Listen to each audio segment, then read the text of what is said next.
رضا اشرفی، محسن مهر.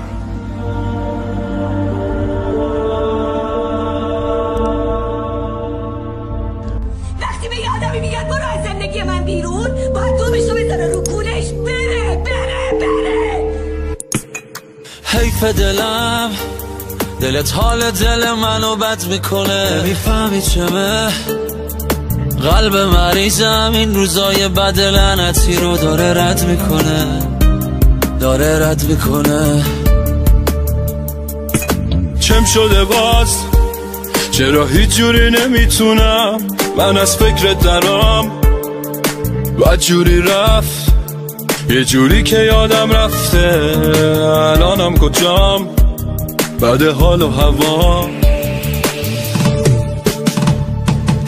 خوش باش عزیزم ولی من اینجا دلتنگم، تنها نشستم دارم با دردم میجنگم. عیبی نداره روزای خوب منم میرسه، هر کی میرسه میگه این آدم چقدر دپرسه. خوش باش عزیزم ولی من اینجا دلتنگم، تنها نشستم دارم با دردم میجنگم. عیبی نداره روزای خوب منم میرسه، هر کی میرسه میگه این آدم چقدر دپرسه.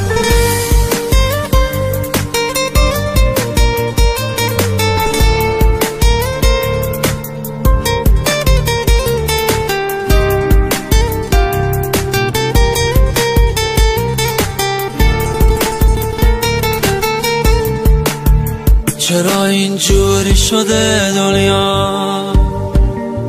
شبا تا صبح خواب تو چشام نمیاد، خواب بی تو واسه من کابوسه. دل من جز تو کسی رو نمیخواد، مثل ولگرد خیابونا را میرم تو این خیابونا، ولی مقصدم مشخص نیست، خاطر از تک تک میدونا. خوش باش عزیزم ولی من اینجا دلتنگم، تنها نشستم دارم با دردم میجنگم. عیبی نداره روزای خوب منم میرسه، هر کی میرسه میگه این آدم چقدر دپرسه. خوش باش عزیزم ولی من اینجا دلتنگم، تنها نشستم دارم با دردم میجنگم. عیبی نداره روزای خوب منم میرسه، هر کی میرسه میگه این آدم چقدر دپرسه.